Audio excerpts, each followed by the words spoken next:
Ladies and gentlemen, the next voice you hear will be that of Chaplain Dennis Keith Hale, and he will be stepping to the microphone in just 1 minute. Now it looks like we're all set. So here we go, ladies and gentlemen. You've read about him. You've heard all the rumors. But now, here he is live and in person. And at this time, allow me to present the chaplain of the Lighter Than Air Ministries, Chaplain Dennis Keith Hale.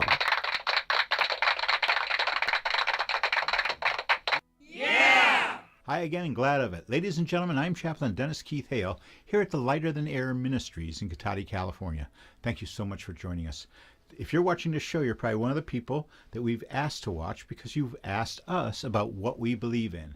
So here we go. We believe. We believe in the power of music. That's how this ministry started, by bringing music to people who are terminally ill. And that's been our main mission since 1993 when we first started out in Puerto Vallarta, Mexico, at an unlicensed hospice, a hotel of death, right there on the beach on Playa Los Muertos in Puerto Vallarta, Mexico, Jalisco. I sort of messed that up. I wish I had my Spanish skills better. I'm trying, though. So we believe in the power of music because we saw how it helped people. I had a pool party there, and I was a DJ at the pool. Well, the people who came to the pool weren't necessarily from the hotel. And more would get people from an adjacent hotel.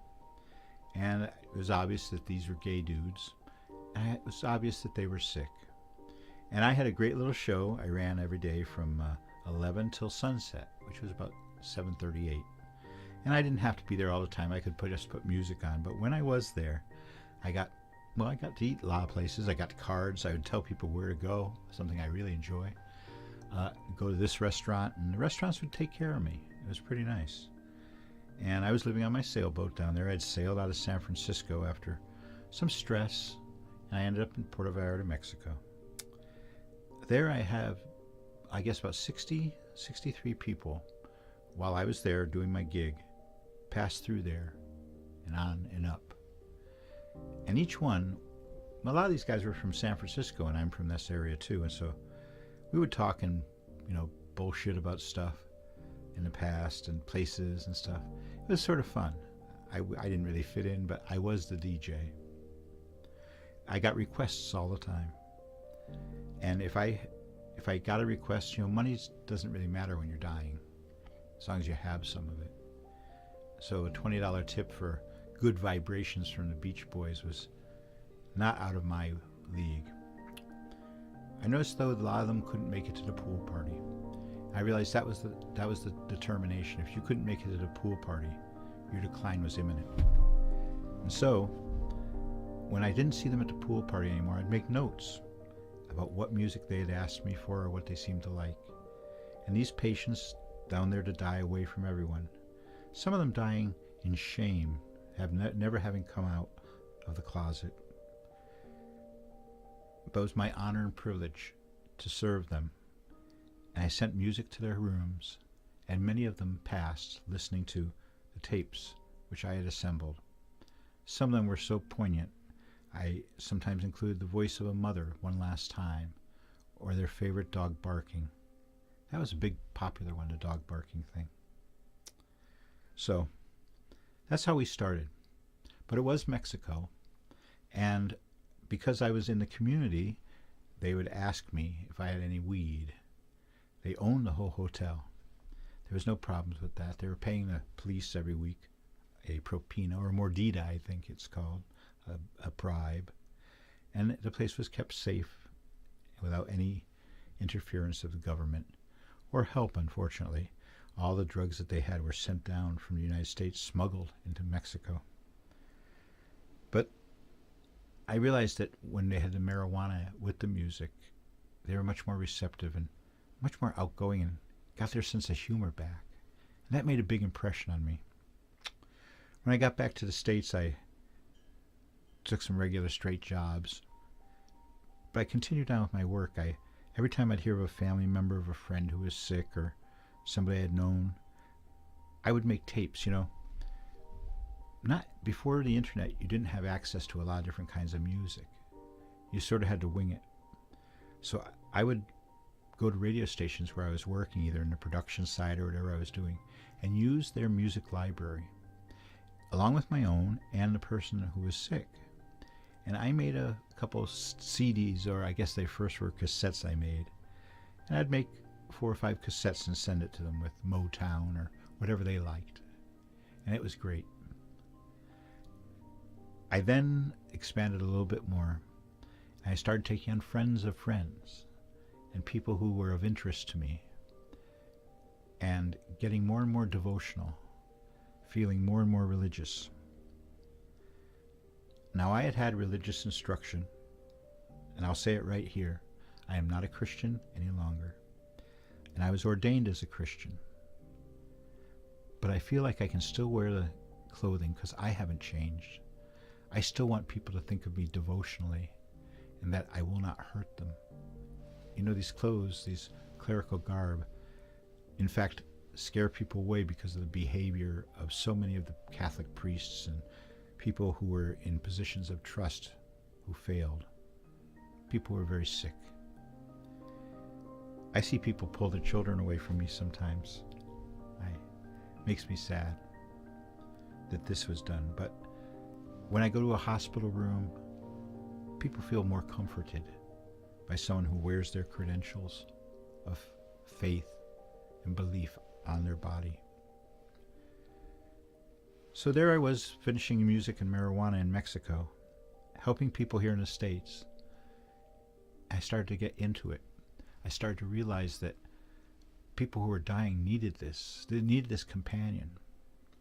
Well, it really came to a head for me. A friend of mine was in the hospital, and I went on what I thought was a routine visit after an operation he'd had 2 days before. When I got there, the nurse in the hall, when I checked in, said that my friend, my dear friend, had gone sour, as she said it, and we're afraid of losing him. Extra equipment was being brought into the room as I marched down the hall. I heard cries, I believe they were his, coming from the room where I was heading in. And I heard other people saying, "Shut up," and what the hell are you doing? And it was like a strange cacophony of sadness. Entering the room, I saw my friend, ashen completely, eyes bugged out, obviously in pain. He saw me and just drifted his eyes over me, and I saw a small smile. But then a twinge of pain erupted again, and he cried out. And the man in the next bed here in this room said, "Shut the hell up." I felt torn. I wanted to go and tell the other gentleman to shut the hell up himself, that this was a man's final moments. I reached down and I touched him and lifted him up, and the men were shouting, "Shut the hell up over there, we don't need you here." And then it was the end. But the last thing, the man in the next bed had pulled his jack out of his TV, and the last thing my friend heard were, "Come on down, the price is right." I was crestfallen, and I reflected on it for quite some time and realized that I need to make also an audio companion, something that you can take with you in those final hours, or something available for your family and friends to play in those awful hours where you're sitting waiting for the end to come. You know, the last portal we have to this world is often our ears, even when we're comatose, even when the end is near. So, yes, we'd like to be there all the time, and we'd like to offer comfort and dialogue about how things are going. You're doing so well. But some people have no one to do that. And the end is punctuated by alarms going off, telling everyone you're gone. We don't believe in that. We believe that you need a profound experience for this last episode in your life. So we call it the final set, 10 hours of music, and we've been doing it devotionally for 24 years. Our new mission, thank you for hanging with us this long, it's a long one. Our new mission that we're adding to Take a Puff, Not a Pill ministry of narcotics substitution, one of our most successful projects. But we're now moving on to the introduction of marijuana into society. California is going to have a recreational market of marijuana that's okay. We voted it in, and in January 1st, 2018, just less than a year from now, you'll be able to light up legally in California if you're an adult. We think this is going to be a momentous thing. The state of California, in their projections, think 15,000 people per day. That's over 5 million people in the first year will be trying marijuana for the very first time. And we are intent on making sure that this marijuana, our wonder weed, is given a fair chance and a fair break, and not just marketed as planned as another intoxicant. This is Nowheresville, because it's not. And you're missing giving the people a chance to start off with the first impression of this wonder weed, this wonderful, natural, stress-relieving, pain-relieving herb that grows in the yard. We want people to have a proper introduction to that. We're told by the state of California, when asked why you want to smoke marijuana, 15% have stated that they want to have an ethereal experience. They're hoping for something which I think is more akin to LSD from my past, but they want some sort of expansion of their consciousness, and marijuana offers that. The inherent spirituality in a plant which grows for us and has evolved with us. There's no substituting or synthesizing that. This is a plant that heals. There's so much documentation. And you know, besides that, we also have excellent opportunities to expand this wonderful weed and get more people involved. But we think the new smokers, those 15,000 people a day, deserve a fair shake with marijuana. So, what do we believe in? We believe that marijuana has evolved with man, and that the power of marijuana in music is a force to be reckoned with. We'll find it more and more. But we're adamant that we must not allow marijuana to be marketed as just another intoxicant. Please, don't let this happen. And for those of you who want to try our 7-minute miracle, bringing structure to getting high and having this experience that you'll have can change your life. This is a self-help tip of the year. If you're feeling stressed out, if you're sad, if you're lonely, if you're malcontent, you can be contented. You can have all these wonderful things in your life, these wonderful elements, and they're available for you. Try marijuana. Try adding marijuana and music together into your life and see what will happen.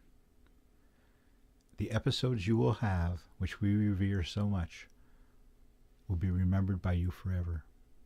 As will your first time. Remember, first impressions are lasting impressions. You do, huh?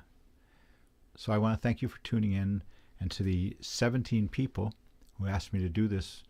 I'm sorry it took about a month for me to get around to it. Thank you. Thank you for your interest, and thank you for allowing spirituality to be part of your life. And may I end as we always do at this ministry, that as you go through life, I hope that when you need it, you know mercy. And when it's time to go, we hope that you go with grace. Thanks for tuning in. I'm Chaplain Hale. Good night.